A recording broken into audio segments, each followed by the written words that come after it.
Lisa Broyles here with Way to Health MD. I'm starting a new series today on a book called Blind Spots by Dr. Marty Makary. I heartily recommend this book. It really answers some of the questions that I've been asked, and his sentiments on medicine really go along with what I've always felt and believed as a medical student, as a resident, and now as a physician. Dr. Makary is actually a boarded surgical oncologist and gastroenterologist, but self-styles himself as a physician journalist, and he's not afraid to ask the hard questions. So this video is about peanut allergies.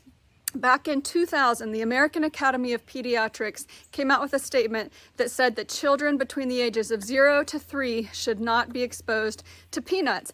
Furthermore, that women that are pregnant or breastfeeding should not eat peanuts to try to prevent peanut allergies. So for 17 years, until 2017, the American Academy of Pediatrics taught this to their patients. They taught us as medical students, tell your pregnant women, don't expose your children to any kind of peanut until they're around 3 years old. And guess what happened? We saw a dramatic exponential rise in peanut allergies that followed these recommendations. Recommendations that were actually based on the results of a study when the very researcher that created that study said, hey, that's not what my results showed, but that's how they were interpreted at the time. And in fact, the reverse was true. In 2015, a study by LAC found that there was an 86% reduction in peanut allergies if children were introduced to peanuts under the age of 5 years old. So the truth is there's something called immune tolerance, which means your kids need to be exposed to as many germs and potential allergens as possible, as young as possible. And guess what?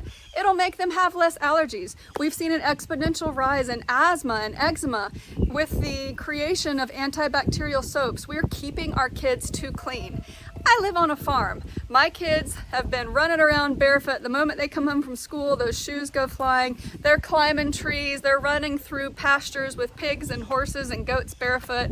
And you know what? They don't have any significant food allergies or any kind of conditions that would be related to that. So if you want your child, if you're pregnant and you want your child to have less allergies, if there's a family history, actually, the American Academy of Pediatrics now recommends, hey, you expose your child early to things such as peanuts and their immune system develops a tolerance to it instead of a life-threatening anaphylactic reaction. So Dr. Makary opens his book with this blind spot in medicine because for almost 20 years, we taught our medical students and our doctors something that was completely backwards from what we should have told them for our patients, that, hey, we created an epidemic of peanut allergies in our children. I remember as my children were in grade school that I wasn't allowed to bring homemade muffins or goods from home or anything healthy to school for parties because of peanut allergies.